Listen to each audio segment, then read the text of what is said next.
So welcome to the budget coverage with Republic, and I would believe, as everybody else has been noting immediately after the Finance Minister's budget presentation, that this budget clearly speaks of India's financial resilience. What is your opinion about the budget outlay this year, sir?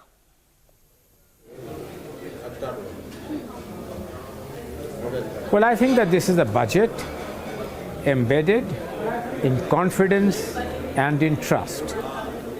In terms of adhering to the commitments which were given, in terms of not allowing the ensuing elections in the coming few months, to induce the government into taking populist measures which would have jeopardized India's macroeconomic stability and which would have really led to growth trends being diminished in the long run.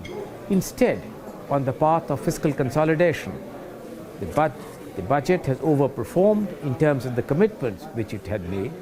It was committed to only giving 5.9% this year. Instead, it has given 5.8%. And it has made a daunting commitment for a 0.7% fiscal consolidation. So I think that on the path of macroeconomic stability, the continued trust and the confidence of the investor community, of the rating agencies and others, augurs well for a long-term growth story.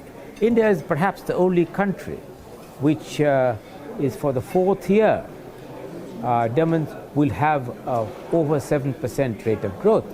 The Reserve Bank of India has projected that in the coming financial year also we will touch 7%. We have done some figure of around this over the last 3 years.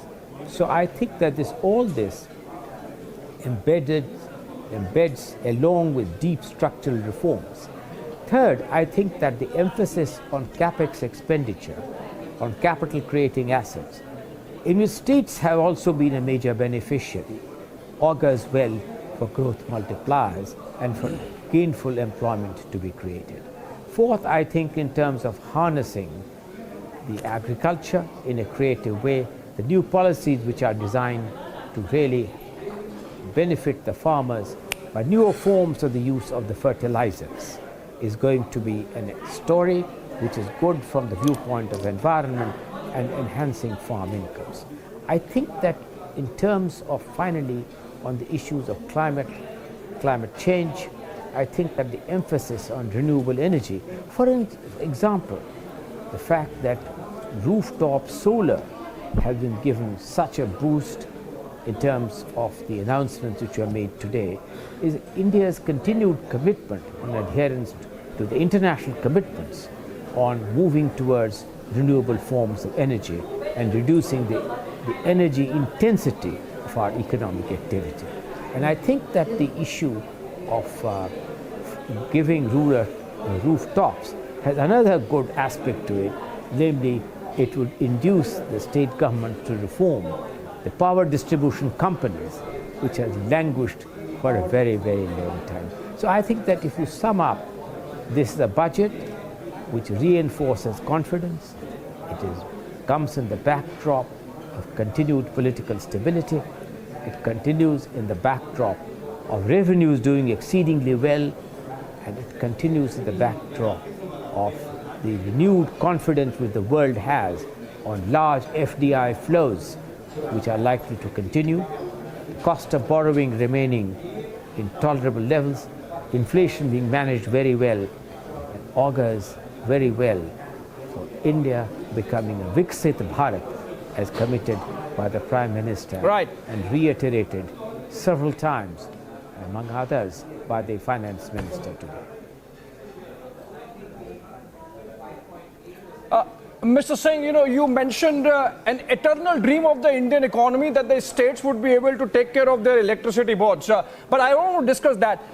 Recently there was an attempt made to create a controversy around the Finance Commission award of the 14th Finance Commission, I believe. Since you have had the experience of the 15th Finance Commission, and yesterday we had a release from the government saying that the overall devolution to the states has increased by 1,37,000 crore rupees this fiscal. So vis-a-vis the last year. What the situation looks like, looking at the numbers today, vis-a-vis the center sharing its revenues with the states? Let me put it this way to you. Never has the central government resigned from the commitments which it has made in terms of implementing the awards of the Finance Commission. The 14th Finance Commission had given an award of 42% to the states, an award which we respected in the recommendations which he made in the 15th Finance Commission, and the central government accepted that figure of 41%, which 1% we calibrated on account of one of the states becoming a union territories. And I think that there is no issue on any of the moves of the central government not adhering to the commitments which it has made in fully implementing the Finance Commission's recommendation. The controversy is of a different kind. The controversy is whether, in terms of cess and surcharge, should become part of the divisible pool or not. This is not an aspect which concerns the Finance Commission. This is an aspect which concerns the Constitution. When the pool of the divisible pool was enlarged, at the last time when it was done in the year 2000, there was a constitutional amendment which kept cess and surcharge outside the divisible pool. And it was nothing extraordinary that this could not have been included either by the 14th or by the 15th Finance Commission. Now that the 16th Finance Commission has commenced its work, I think that they have challenges in terms of addressing the terms of reference which have been given to them. And looking at the tradition on the post-independence India, all finance commissions have acted with diligence, with honesty, with integrity of purpose, and there is every reason to believe that this tradition would continue in the future. Brace yourselves for a revolutionary leap into the world of news with the Republic World app. This is not just an app, viewers, it's a direct conduit to a world of news delivered with unparalleled authority and integrity right at your fingertips. Republic World app is your gateway to the latest updates, live streams, and the debates that have become the hallmark of our journalistic prowess. Download Republic World app, available on Google Play Store and Apple App Store. Brace yourselves for a revolutionary leap into the world of news with the Republic World app. We are not merely presenting a news app. We at Republic TV are ushering in a new era of digital news consumption.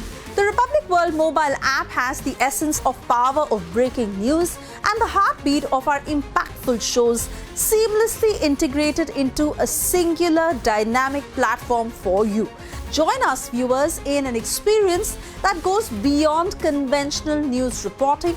Don't merely witness the news, become a part of it.